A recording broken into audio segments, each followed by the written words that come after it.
Hai semua, perkenalkan nama saya Ruth Syanipar. Saya mahasiswa dari Universitas Advent Indonesia mengambil jurusan akuntansi Fakultas Ekonomi. Di sini saya membuat video tentang pemeriksaan akuntansi 2 di mana dosen mata kuliah saya meminta mahasiswanya membuat sebuah video dari sebuah ringkasan. Nah, di sini semoga video saya bisa bermanfaat bagi kalian semua. Mari kita lihat videonya. Topik yang akan kita bahas adalah pemeriksaan akuntansi 2 atau audit 2, di mana pembahasannya adalah tentang pengawasan tata kelola perusahaan untuk mengurangi risiko penipuan. Tata kelola perusahaan atau corporate governance merupakan rangkaian proses, kebiasaan, kebijakan, aturan, dan institusi yang mempengaruhi pengarahan, pengelolaan, serta pengontrolan suatu perusahaan atau korporasi.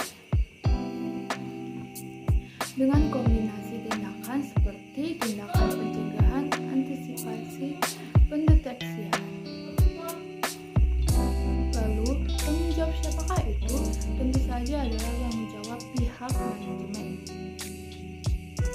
Pihak manajemen bertugas untuk menerapkan tata kelola perusahaan dan prosedur pengendalian dan meminimalisasikan risiko penipuan.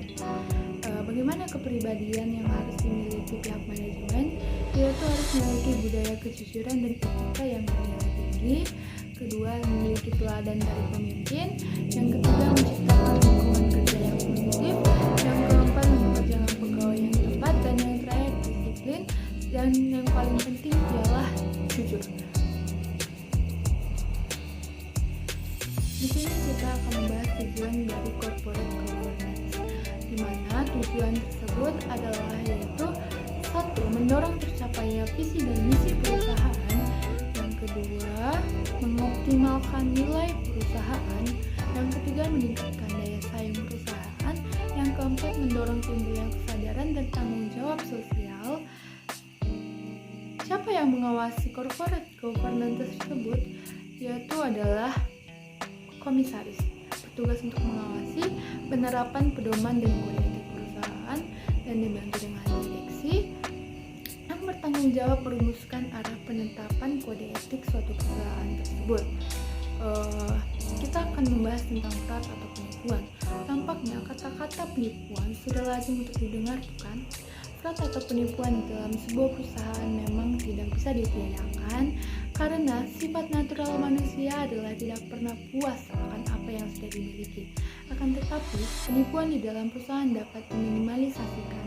Sebelum membahas cara meminimalisasikan penipuan, terlebih dahulu kita akan membahas tentang bagaimana penyebab terjadinya penipuan. Donald R. Krause mengemukakan ada the three fraud triangle seperti gambar di atas, yaitu 1. Opportunity, kesempatan timbul karena lemahnya pengendalian internal untuk mencegah dan mendeteksi kecurangan. Yang kedua, pressure, manajemen atau pegawai merasakan intensif atau tekanan untuk melakukan penipuan. Yang ketiga adalah rationalization, pelaku penipuan mencari pembenaran dengan menganggap yang dilakukannya sudah biasa, merasa berjasa besar pada sebuah perusahaan, dan menganggap tujuan yang dilakukannya itu adalah baik bagi perusahaan. Jadi kita akan membahas lagi tentang penipuan fraud dalam akuntansi, yaitu dibagi dalam 3 kelompok besar. Di antaranya adalah 1. Financial statement, kecurangan laporan keuangan. Yang kedua adalah asset misappropriation, yaitu penyalahgunaan aset perusahaan. Dan yang terakhir adalah corruption atau korupsi. Siapa-siapa saja yang sering terlibat dalam fraud tersebut? Jawabannya adalah 1. Pihak pegawai. 2. Pihak manajemen. 3. Customer atau pelanggan. Dan yang terakhir adalah e-commerce atau pemasaran melalui media internet.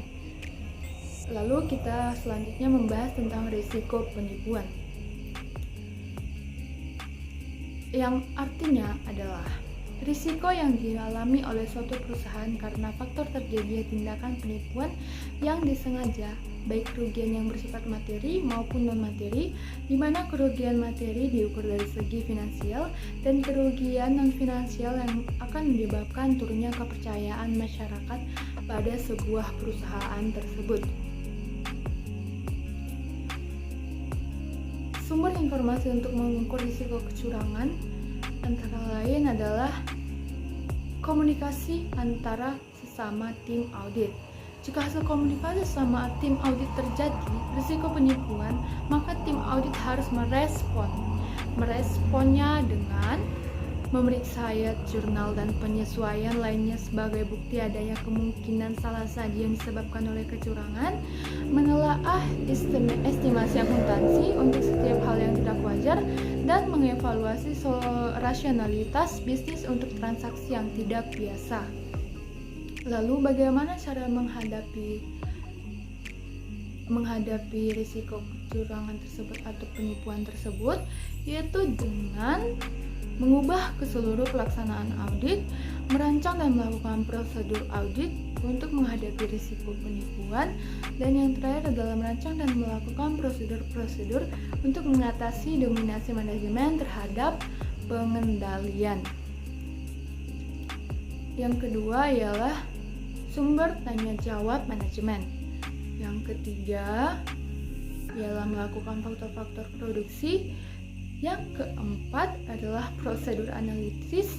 Yang kelima, mendokumentasikan hasil pengajuan penipuan.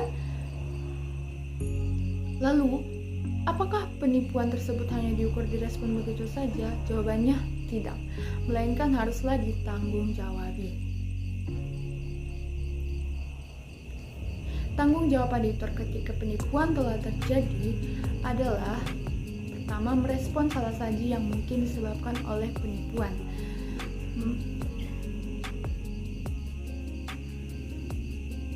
Merespon dengan jenis teknik wawancara. Wawancara dapat membantu mengidentifikasi masalah-masalah yang dihilangkan dari dokumentasi atau konfirmasi. Auditor juga dapat memodifikasi pertanyaan-pertanyaan selama melakukan wawancara berdasarkan respon dari orang yang diwawancara tersebut.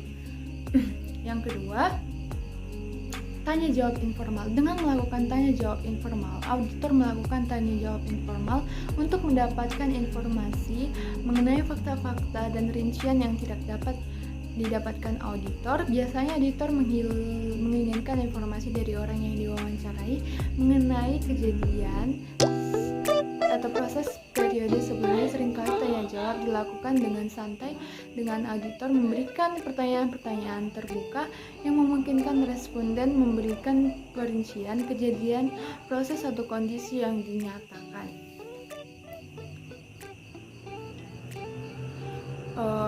Melakukan tanya jawab evaluasi.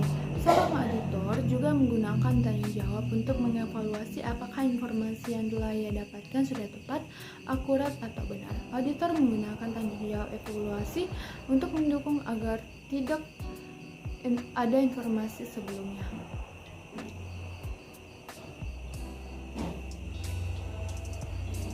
Yang kelima adalah tanya jawab interrogatif. Tanya jawab interrogatif seringkali digunakan untuk menentukan apakah individu tersebut tidak jujur atau dengan sengaja menghapus fakta-fakta, pengetahuan kunci, kejadian, atau kondisi yang penting, khususnya ketika auditor mencurigai orang yang diwawancarai tidak jujur atau menutupi informasi yang sebenarnya terjadi.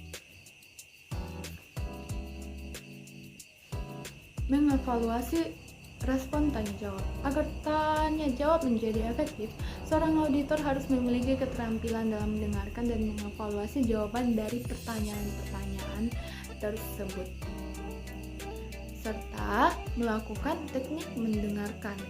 Dengan auditor harus terus-menerus memperhatikan dengan menjaga kontak mata, anggukan persetujuan, atau menunjukkan tanda-tanda kepemahaman lainnya. Auditor juga harus mencoba untuk menghindari pemikiran-pemikiran yang kaku terhadap informasi yang sedang diberikan,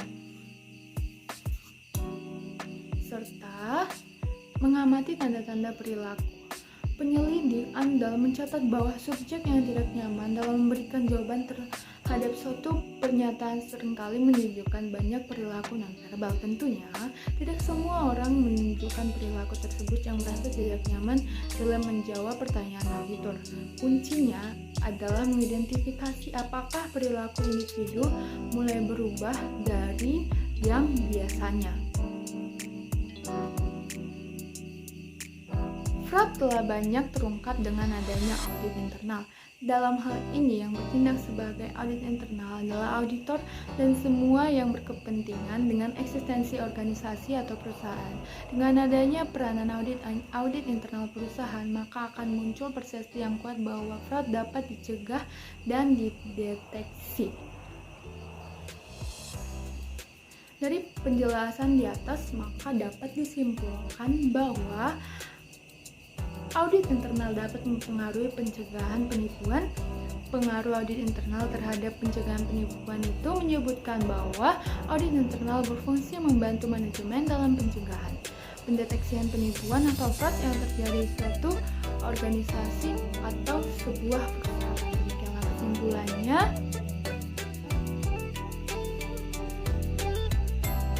Sekian pembahasan tentang pengawasan tata kelola perusahaan untuk mengurangi risiko penipuan, dan saya mengucapkan terima kasih.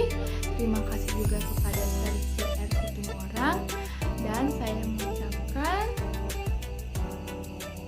thank you for watching. Thank you.